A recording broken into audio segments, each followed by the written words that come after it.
Right, here we go. This is a Technics SL1210 M5G. It shares pretty much the same features as the normal 1210 Mark II and 1200 Mark II. The 1200 is always silver, the 1210 is always black unless someone's modified them.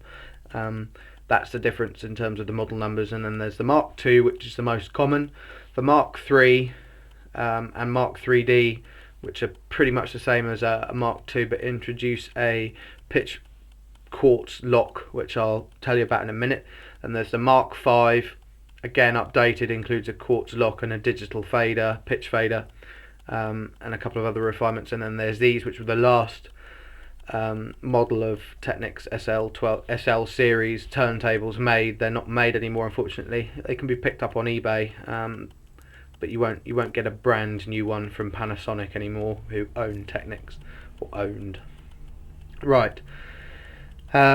This camera is interesting. I'm about, I don't know, 6 feet away from the turntable, and it's only just in shot, so this might be a lot of fun. So what we'll do, so as you can see when we get some focus, Technics SL1210 M5G. It's kind of got gold specks in the paint amongst a couple of other things. So we've got power on off over here. This one is recessed on this model, which means it's more, you can't knock on the older ones. You used to be able to knock it like this on the side and it would turn off, which was not good in the middle of a set. Start stop button, 33 RPM, 45 RPM, depending on what records you got. We've got a hole up here for this, which is an insert for records which have been adjusted to play in a jukebox. I think you might be able to get some US records with a hole that size on. So that will go over the little spindle in the middle like that. Not something I ever use, so I tend to leave it off. That's on all SL models. Pop-up lamp. This one's blue. They're normally white, but on the Mark 5G they come as blue. Tone arm. Let's do it that way. Yeah, we can see. Tone arm.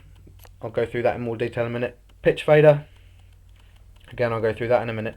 And if you look on the end of the tone arm, you'll see that there isn't a cartridge in it at the moment. So we'll go over them in a second. So it's pretty basic in terms of controls. Start stop button does what it says on the tin. It's spinning. We're currently on 33 RPM. Press it to 45. It will speed up, as you can see. Pitch fader. I don't know if I can get it all in shot. So pitch fader, 8% faster, 8% slower. Now that's standard on all of the Technics turntables.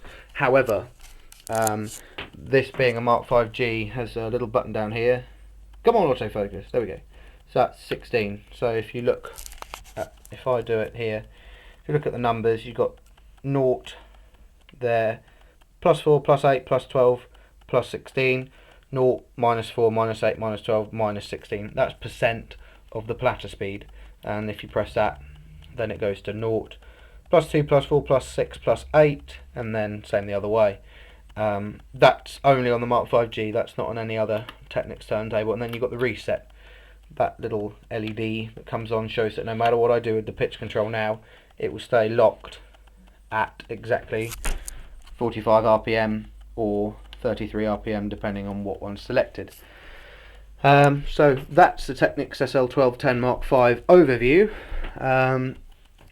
Out the back, some of you may be wondering, you've got your usual pair of RCA phono plugs here. These are odd looking ones. They're a special kind, but if I can get it in shot, there you go. If I pull that back, come on, focus, focus, there you go.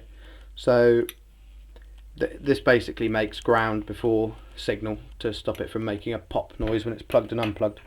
So there's your two outputs at the back at phono level, not at line level, so they need a preamplifier, which we'll go over later. And this funny fella, the number of times that I see this hanging out the back of decks at clubs or anywhere really, people's own setups. This is the phono ground, and there's on most, well, used to be all, but I guess nowadays most DJ mixers have a grounding post on the back. We'll go over that. I'm going to do a video on setup later on. Okay, so we're taking a closer look at the tone arm on a Technics SL series turntable. This is actually a 1210 M5G.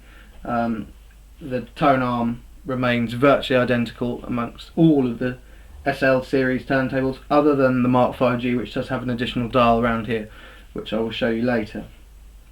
So quick walkthrough. This is where the cartridge goes onto. I'll put one on in a minute.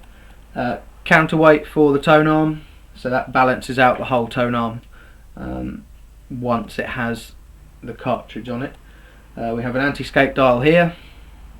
I'll explain what that does in a minute as well. And this is the overall height adjustment for the whole tone arm. So first of all, I'll try and do this so you can see. This is the cartridge I'm using. It's a Shure white label. So all that we have to do, it obviously goes with the needle facing down towards the record. So push it in like that. That's in, but obviously completely loose. And then let me try and do this so you can see. This screws up clockwise. You feel a bit of resistance, but it doesn't need to be tight. And that's it. That's on there now. So now what we have to do is undo the tone arm clip, and this tone arm is free to move about. Now, when you're starting out, you need to set up your tone arm weight. So what we'll do, I'll pause the camera, move it around, and we'll have a closer look at that and how to do that. Right, in order for you to see, there is a cartridge on the end of this tone arm. You'll just have to trust me, it is there. Now, what we have to do, you need the clip undone, and we unscrew this counterweight all the way until the tone arm effectively will float in mid-air like that. So I'm not touching that now, and as you can see, it's come up off its stop, and the cartridge is actually floating in mid-air. So now what we need to do, there's a little dial here, which I may be able to. This has numbers written on it. We want the 0 at the top, like that. So that is at 0, effectively no added weight on the back, because this acts as a lever, so no added weight to the cartridge at the front, it's just floating in mid-air. Now, manufacturers will give you a recommended, when you open up your cartridges, they'll give you a recommended weight. It usually varies between 3 and probably 4.5. Now what I'm going to do is I'm going to dial in 3 grams of weight. So to do that, once it's on the 0, you just rotate it till the 3's at the top. So that now has 3 grams of weight on the needle, which for playback should be fine. So I've just taken the little cartridge protector off. Now if I lift this up, plonk her down, and if we start the turntable, it's just on the lead in at the moment.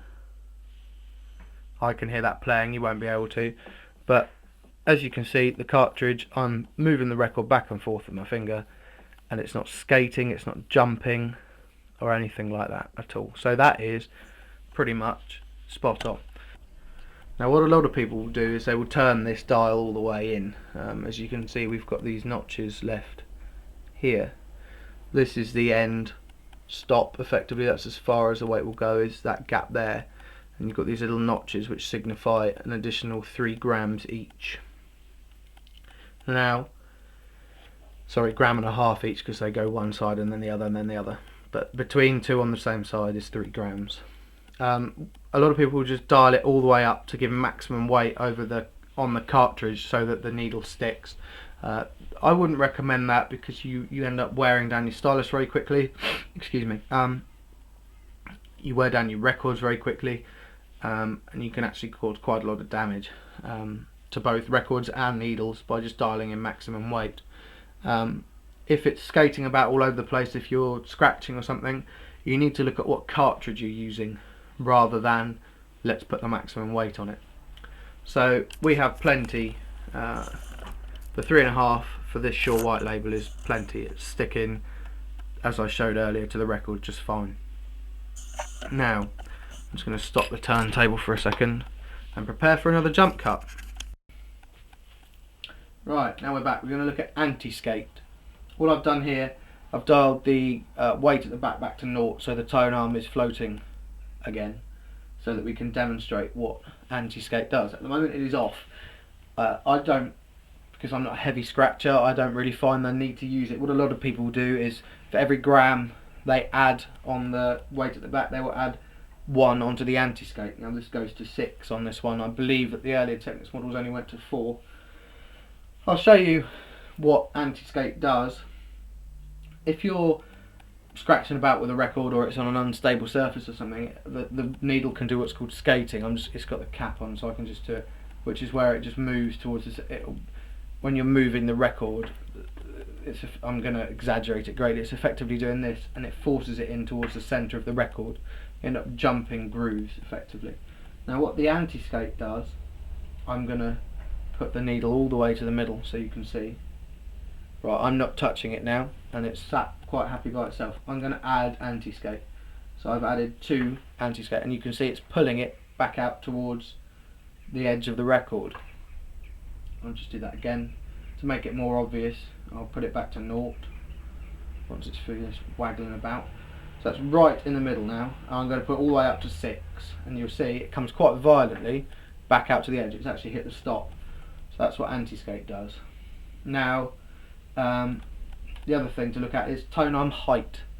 That's what it says on the tin. You wind this up, the tone arm will move up. You wind it down, the tone arm will move down. There are numbers etched into it. I typically, personal preference, I go for about 3 millimeters, because that gives quite a nice rake. I could demonstrate it with a pencil. If you imagine, because we won't be able to see it on the camera, so if you imagine that 0 is effectively flat with the platter, like this, literally flat with the record.